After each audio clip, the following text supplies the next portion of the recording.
You endorsed Bernie Sanders in the 2020 race, correct? Yes, I did. I was the first New York elected official to come out and support Bernie back in April.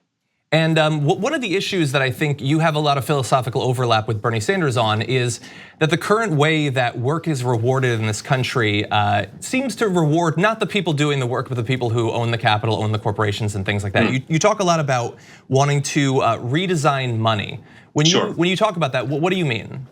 We all know any person, whether you're conservative, liberal, Democrat, doesn't matter where you come from. When you ask any single person in our communities, who adds the most value to our communities, who adds the most value to our economy, it's the people who do the care work. It's the people who take care of kids. It's the people who take care of seniors, who are mentoring teenagers, who are taking care of our environment, our nature. They are the ones we all know that add the most value. But we have a monetary system, an economy that actually devalues them and those type of work, those type of care work, and that's fundamentally something that needs to be fixed in order for our economy to work again.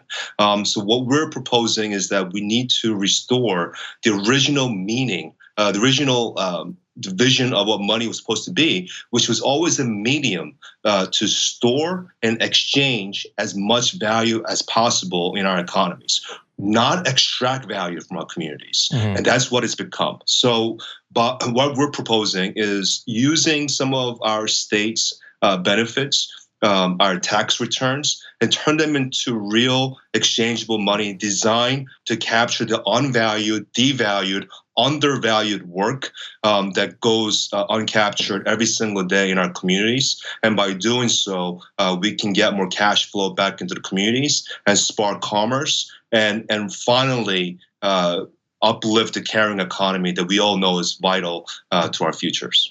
So what you're talking about, very interesting, obviously, but it's not something that you necessarily hear much about in normal day-to-day political communication. When you've talked with your constituents about some of these ideas, what has the reception of it been like?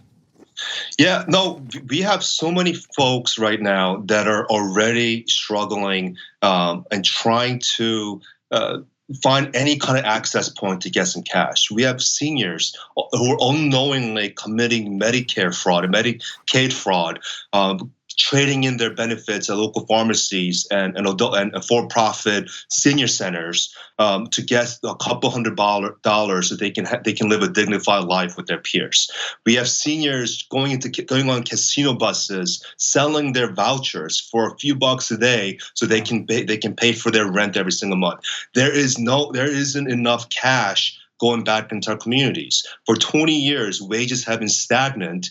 So we know that there isn't an increase of wealth in our communities. And as a result, we're just left being pitted against each other, fighting for scraps, chump change every single day. And that's why we're seeing so much more ugliness and violence every single day in our communities. And at the core, we need more cash flow. We need more economic activities that captures the unvalued work in our local economies.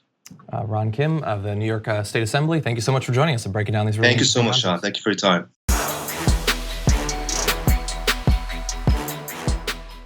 Thank you for watching this clip from the Damage Report. For more content from the show and access to TYT Network members-only exclusives, go to tyt.com/Brooke. Wait, no, it's tyt.com/John. Go to tyt.com/John to sign up.